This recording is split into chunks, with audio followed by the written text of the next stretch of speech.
आपका एजुकेटर सावन सत्या आप लोग के सामने एक बार पुनः उपस्थित हूँ एक नए टॉपिक के साथ जो आपके लिए बहुत ही महत्वपूर्ण है, खास करके उन सब बच्चों के लिए जो 12th की तैयारी कर रहे हैं और नीट की भी तैयारी कर रहे हैं।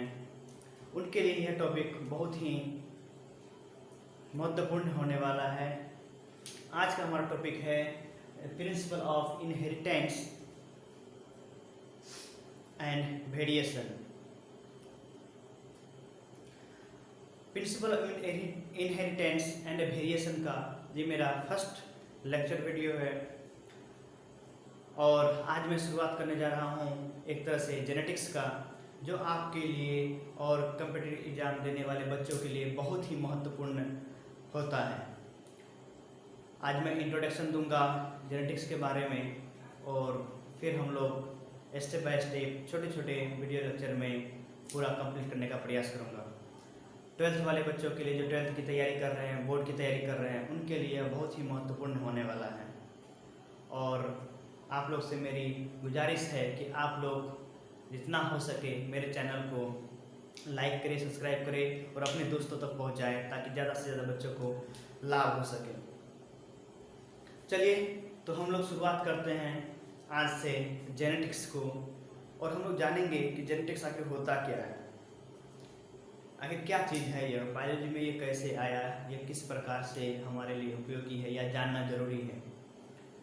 बच्चों, जैसा कि आप देख सकते हैं आज का हमारा टॉपिक है principle of inheritance and variation. तो सबसे पहले हम लोग जानेंगे आखिर इसकी शुरुआत कैसे हुई।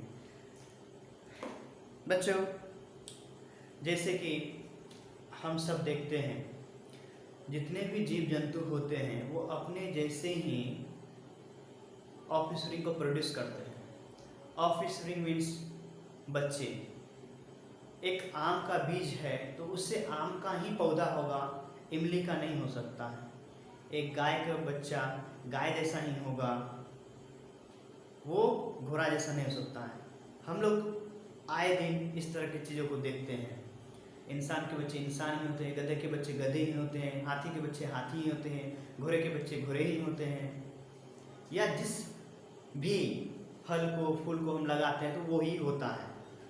ऐसा क्या चीज़ है आखिर उसमें? जान तो पहले से ही लोग जान रहे थे कि इस तरह की बातें होती है, एंशिएंट टाइम से ही हम लोग इस चीज़ को जान रहे थे, लेकिन किसी ने इस बात को सोचा नहीं था कि यह एक इतना बड़ा साइंस के लिए एक कह सकते हैं इवोल्यूशनरी चेंजेज आ गया, एक साइंस में बदलाव आ गया, एक नए साइंस का जन्म हो गया, साइंस का एक पार्ट का जन्म हो गया, ये इनहेरिटेंस बायोलॉजी। बच्चों, हम लोग आज छोटे छोटे टर्म को समझेंगे जो कि बहुत ही ज़रूरी है। 12th क्लास के बायो का ये 5वां अध्याय है, चैप्टर 5 है, जिसका नाम है principle of inheritance and variation. Principle तो सिद्धांत होता है किसका? तो इनहेरिटेंस का और वेरिएशन का। हम इस चीज़ को बायोलॉजी के किस ब्रांच में या साइंस के किस ब्रांच में पढ़ते हैं, वो एक अलग ही ब्रांच है जिसको हम लोग साधारणतः जेनेटिक्स के नाम से जानते हैं। यानी जेनेटिक्स की हम बात जब भी करते हैं तो वहाँ हम किस चीज़ का अध्ययन करते हैं? इनहेरिटेंस और वेरिएशन का अध्ययन करते हैं आमतौर पर। जैसे कि मैंने लिखा है the subject which deals with the inheritance. एक ऐसा विषय है, एक जेनेटिक्स एक विषय है जो हमें यह डील करता है, यह बताता है किसके बारे में? With the inheritance as well as variation. किसके बारे में? जेनेटिक्स एक क्या सब्जेक्ट है जो हमको इनहेरिटेंस के साथ साथ हमें वेरिएशन के बारे में बताता है। किसका वेरिएशन? किस चीज़ का वेरिएशन कर रहे हैं, किस चीज़ का इनहेरिटेंस कर रहे हैं? तो लिविंग और इनके कैरेक्टर का। किसका? तो कैरेक्टर का। ये कैरेक्टर है क्या? तो कैरेक्टर वे सारी चीज़ें होती हैं जो माता पिता द्वारा बच्चों में आती हैं। जो माता पिता द्वारा क्या होते हैं, बच्चों में ट्रांसफर होते हैं। इसलिए मैंने यहाँ लिखा है फ्रॉम पेरेंट्स टू ऑफस्प्रिंग, यानी पेरेंट्स से ऑफस्प्रिंग में कैरेक्टर्स आते हैं। किसमें आते हैं? पेरेंट्स से ऑफस्प्रिंग में वो कैरेक्टर आते हैं। किसके कैरेक्टर? तो इनहेरिटेंस और वेरिएशन के। तो हम लोग जानेंगे कि इनहेरिटेंस क्या होता है, वेरिएशन क्या होता है। आखिर कोई भी जो लक्षण होता है, यदि इंसान का बच्चा इंसान होता है तो आखिर कुछ ना कुछ तो ऐसा कारण है ना कि इंसान का बच्चा इंसान ही होता है ना, और किसी जानवर का बच्चा जानवर ही होता है। आम का पौधा, आम का बीज से आम का ही पौधा होता है, ऐसा तो नहीं है ना कि कुछ और हो जाता होगा, ऐसा नहीं होता जनरली। हाँ, यदि हो जाए तो वो एक करिश्मा ही होगी, है ना। तो हम लोग जेनेटिक्स के अंदर हम लोग किस चीज का अध्ययन करते हैं? तो इनहेरिटेंस का अध्ययन करते हैं, और साथ ही साथ हम लोग वेरिएशन का भी अध्ययन करते हैं। इनहेरिटेंस और वेरिएशन के कैरेक्टर का अध्ययन करते हैं। किसमें? जो पेरेंट्स से ऑफस्प्रिंग में आते हैं, जो कैरेक्टर पेरेंट्स से ऑफस्प्रिंग में आता है। हमारे पास नाक है तो इसका मतलब मेरे माता पिता में नाक होगा, है ना। कान है तो उनसे ही आया होगा, ऐसा तो नहीं है ना कि कहीं पर उनको कान है हमको नहीं है, उनको आँख है हमको नहीं है, इस तरह का तो नहीं होता है। जनरली जो कैरेक्टर सामान्य कैरेक्टर है वो सब में ट्रांसफर हो जाते हैं। हाँ, बदलाव होते हैं, ऐसा नहीं बदलाव नहीं होते हैं, तो होते हैं।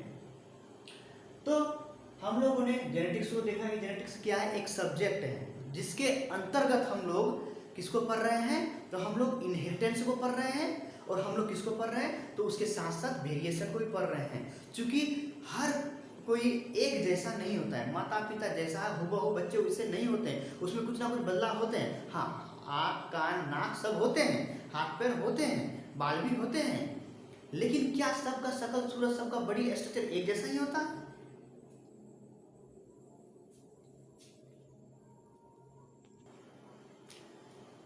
हाँ, तो मैं बता रहा था कि क्या सबका एक जैसा ही होता है? क्या जो माँ बाप हैं सेम टू सेम ही बच्चे होते हैं, कॉपीराइट होते हैं, जेरॉक्स होते हैं? नहीं, ऐसा नहीं होता है, कुछ ना कुछ बदलाव होता है। हाँ, उनकी झलक देखने को मिलती है।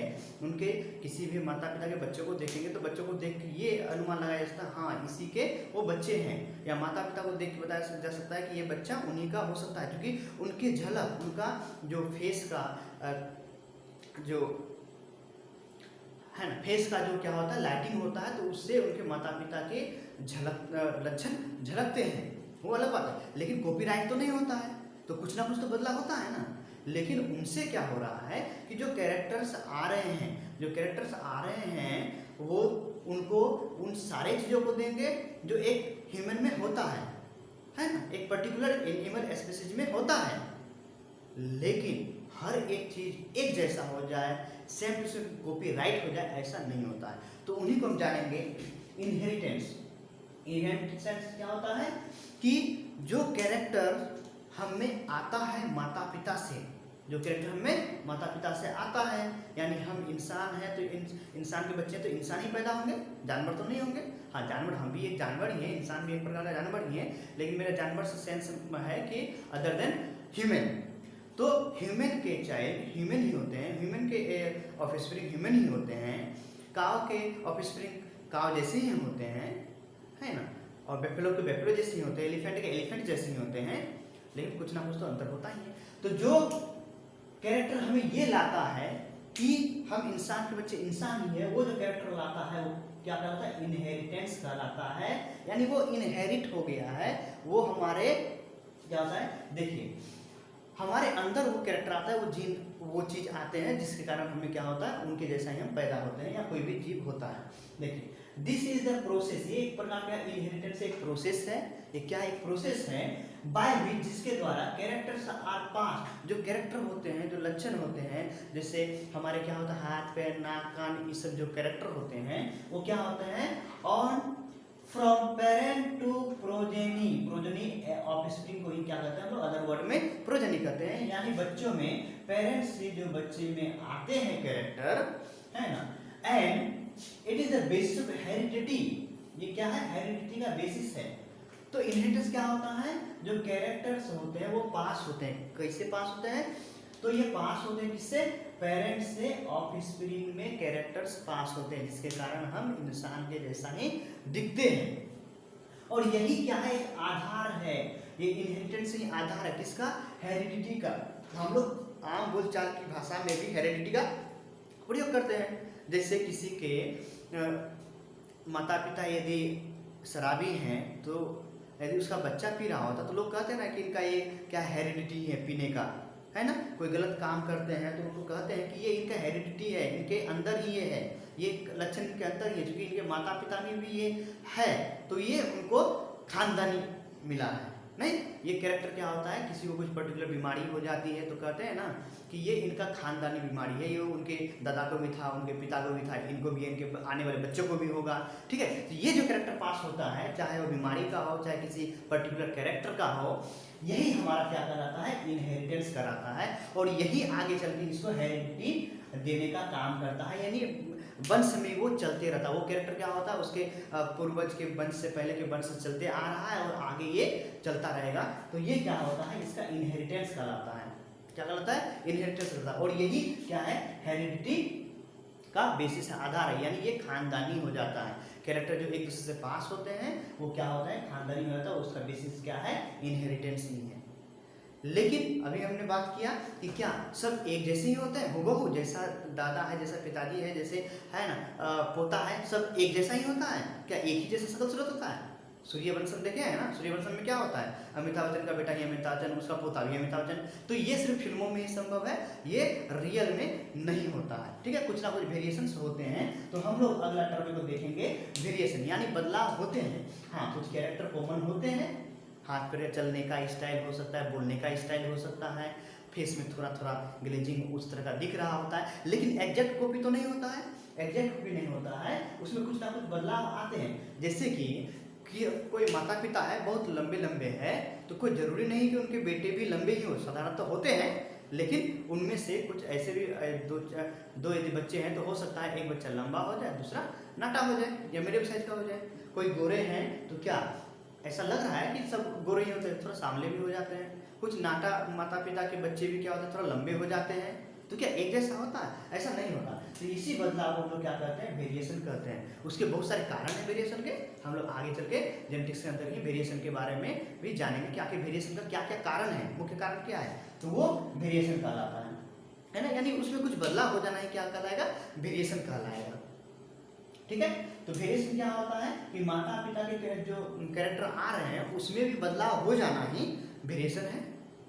कलर में वेरिएशन हो सकता है, आई कलर में वेरिएशन हो सकता है और उसका जो है ना हाइट वेरी कर रहा हो सकता है। माता पिता में यदि कोई बीमारी है और इस बच्चे में बीमारी नहीं आया तो बदलाव तो हो गया। हो सकता है कि माता पिता में वो बीमारी नहीं था लेकिन बच्चे में हो गया, ये भी बदलाव हो सकता है ना। तो इस तरह की चीजें हुआ करती है, तो इसको कहा जाता है वेरिएशन। और जो कैरेक्टर ट्रांसफर हुए आ रहे हैं वो इनहेरिटेंस है, लेकिन जो नहीं आ रहे हैं वो वेरिएशन है। जो कैरेक्टर माता पिता से बच्चों में आ रहे हैं वो इनहेरिटेंस है, लेकिन जो कैरेक्टर उसमें है लेकिन नहीं आ रहे हैं या उनमें माता पिता में नहीं है और बच्चों में आ रहा है, तो यही हो गया वेरिएशन। इनहेरिटेंस जो कैरेक्टर आ रहा है, वेरिएशन जो कैरेक्टर नहीं आ रहा है वो वेरिएशन हो गया। इसलिए यहाँ मैंने लिखा है this is the degree by which progeny differ. Progeny क्या कर रहा है, डिफर कर रहा है। डिग्री से कितना वो डिफर कर रहा है, 20%, 25% या 50%, कितना वेरी कर रहा है। कुछ ना कुछ तो होगा ना उसमें वेरिएशन का। एग्जैक्ट तो माता पिता जैसा नहीं होगा, लेकिन उनमें कुछ ना कुछ बदलाव होगा, और कितना बदलाव है वो अपने माता पिता से कितना अलग है ये बताता है वेरिएशन। इसलिए मैंने लिखा है दिस द डिग्री, ये डिग्री है। डिग्री मतलब क्या कि वो कितना अलग है, वो कितना डिफरेंट है अपने माता पिता से। By which progeny differ from the their parents, अपने माता पिता से वो क्या है, कितना डिफर कर रहा है, वो इनका वेरिएशन होता है। समझ में आ गया होगा।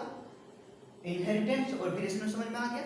इनहेरिटेंस होता है वे लक्षण जो माता पिता से बच्चों में आ जाता है, यानी जो माता पिता में जो लक्षण है वो आ गया तो वो इनहेरिटेंस।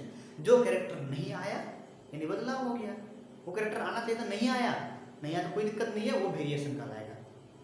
या जो कैरेक्टर उनमें नहीं था और बच्चों में आ गया, जैसे माता पिता बहुत ही ईमानदार हैं, बेटा क्या हो गया, चोर निकल गया, लफंगा निकल गया, बदमाश निकल गया, तो वो कैरेक्टर तो माता पिता में नहीं था, तो कुछ ना कुछ बदलाव हुआ ना, तो यही बदलाव क्या कहलाता है? वेरिएशन कहलाता है। जो उनके माता पिता में नहीं था पर वो आ गया, या माता पिता में था बच्चों में नहीं आया, तो ये कहलाता है वेरिएशन। तो वेरिएशन होते हैं, ठीक है। ये कुछ टर्म था हमारे principal of inheritance and variation जो अध्याय 5 में है, जो चैप्टर 5 में है 12th क्लास के। तो ये टर्म को मैंने समझाने का प्रयास किया है। उम्मीद करते हैं आपको समझ में आया होगा। यदि समझ में आया होगा तो लाइक करेंगे, सब्सक्राइब करेंगे और अपने दोस्तों को ये फॉरवर्ड करेंगे। और मैं इसी तरह का छोटे छोटे वीडियो लाता रहूँगा। एक बार फिर से आप सबों का है ना वीडियो देखने के लिए धन्यवाद करता हूँ, और उम्मीद करता हूँ कि आपको ये समझ में आया होगा।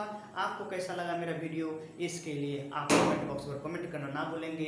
इसमें क्या सुधार करना होगा, क्या कमियां रह गई है, इनके बारे में भी आप हमको बताएंगे। और मैं इसी तरह का वीडियो आपके समक्ष लाता रहूँगा। और मैंने जेनेटिक्स का आज ये शुरुआत किया। जेनेटिक्स का ये फर्स्ट लेक्चर है मेरा, और इसी तरह मैं छोटे छोटे वीडियो बनाते रहूँगा जेनेटिक्स, ताकि आपका एग्ज़ाम अच्छे से क्रैक हो जाए, आप अच्छे नंबर से पास हो जाए। यही नहीं, सिर्फ आपका बोर्ड ही नहीं, आप यदि नीट की तैयारी करते हैं, एग्रीकल्चर की तैयारी करते हैं या जनरल कंपटीशन की तैयारी करते हैं, तब भी ये चैप्टर आपके लिए बहुत ही महत्वपूर्ण है। इसी के साथ मैं आज का लेक्चर यहाँ समाप्त करता हूँ। नेक्स्ट वीडियो में मिलेंगे मेंडेलियन इनहेरिटेंस, यानी मेंडल ने जो बताया था इनहेरिटेंस के बारे में, उनके बारे में हम लोग जानेंगे। ठीक है, धन्यवाद। जय हिंद, जय भारत, वंदे मातरम।